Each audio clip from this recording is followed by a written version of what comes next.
Assalamualaikum warahmatullahi wabarakatuh. Bismillah walhamdulillah la haula wala quwata illa billah. Amma ba'd. Alhamdulillah anak-anakku, hari ini kita berjumpa kembali dan hari ini kita akan membahas tema tentang arti penting Undang-Undang Dasar Negara Republik Indonesia tahun 1945 bagi bangsa dan negara. Nah, kita tahu bahwa sebuah negara pasti memiliki konstitusi. Dan konstitusi tersebut disebut dengan Undang-Undang Dasar. Bagi bangsa Indonesia, konstitusinya adalah Undang-Undang Dasar 1945 yang ditetapkan atau disahkan secara resmi oleh PPKI pada tanggal 18 Agustus 1945 sebagai konstitusi bagi bangsa Indonesia.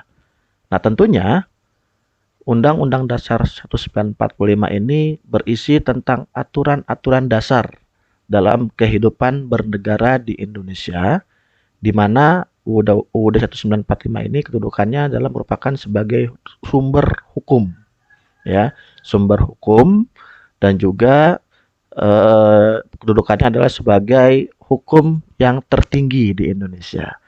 Nah, karena dia menjadi sumber dari sebuah sumber hukum di Indonesia, sekaligus kedudukannya yang paling tinggi di Indonesia, maka UUD 45 menjadi rujukan atau menjadi sumber bagi pembentukan aturan-aturan perundang-undangan yang ada di bawahnya. Ya, ini maksudnya bahwa UUD 45 merupakan sumber dari segala sumber hukum. Artinya adalah bahwa semua aturan yang ada di Indonesia harus berdasarkan kepada UUD 1945. Itu makna pertama. Yang kedua, selain UUD 1945 menjadi dasar bagi pembentukan sumber hukum dan aturan yang ada di bawahnya, semua aturan yang ada di bawahnya tersebut juga tidak boleh bertentangan dengan UUD 1945. Lalu ada pertanyaan misalnya, bagaimana Pak apabila ada sebuah undang-undang yang ternyata undang-undang tersebut tidak sesuai dengan UUD 45? Nah, maka ada satu lembaga di Indonesia yang saat ini memiliki wewenang untuk menilai apakah undang-undang tersebut bertentangan atau tidak dengan UUD 45. Nah, lembaga tersebut namanya adalah Mahkamah Konstitusi.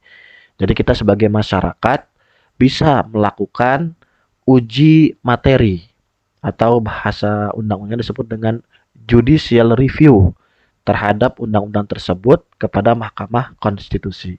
Nanti Mahkamah Konstitusi inilah yang akan menilai apakah aturan tersebut sesuai atau tidak dengan UUD 1945. Itu apabila tidak dianggap tidak sesuai, maka undang-undang tersebut bisa dihapuskan atau bisa tidak diberlakukan di Indonesia. Jadi intinya adalah bahwa ada dua hal yang menjadi definisi dari UUD 45 sebagai sumber dari segala sumber hukum. Yang pertama adalah bahwa semua aturan yang ada di Indonesia harus mendasarkan atau harus bersumber dari UUD 1945, dan yang kedua, semua peraturan perundang-undangan yang berlaku di Indonesia tidak boleh bertentangan dengan UUD 1945. Nah, inilah arti penting UUD bagi bangsa kita dalam kehidupan berbangsa dan bernegara. Nah, sebagai warga negara Indonesia, tentunya kita harus mematuhi semua ketentuan yang terdapat di dalam Undang-Undang Dasar Republik Indonesia tahun 1945. Dengan kita bersikap mematuhi dan mentaati semua aturan tersebut, maka tentunya akan mengarahkan kita pada kehidupan yang tertib, kehidupan yang teratur, kehidupan yang aman, yang damai, sejahtera, dan sebagainya. Kenapa? Sebab di dalam Undang-Undang Dasar 1945 semua sudah dicantumkan tentang hak dan kewajiban kita selaku warga negara.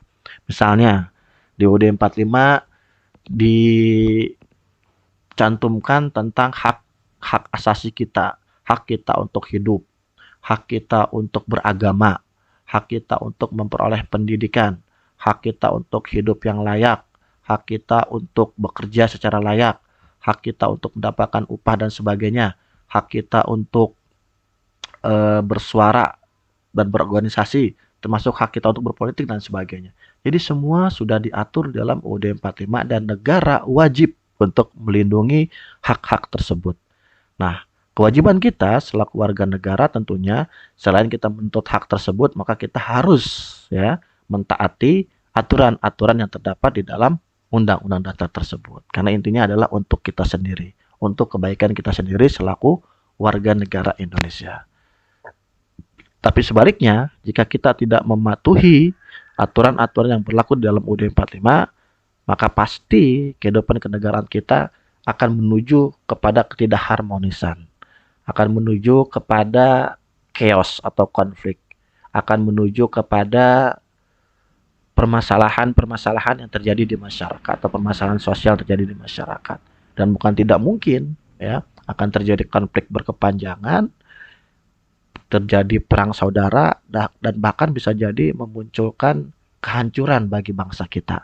Nah, ini tentunya hal yang tidak kita harapkan. Maka sebagai warga negara sudah selayaknya lah bagi kita untuk mematuhi ya dan juga mentaati apapun yang ada atau apapun yang berlaku di Indonesia yang terdapat di dalam Undang-Undang Dasar Negara Republik Indonesia tahun 1945.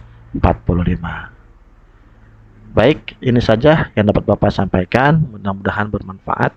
Insya Allah kita akan bertemu lagi di lain kesempatan dengan tema berikutnya. Terima kasih. Assalamualaikum warahmatullahi wabarakatuh.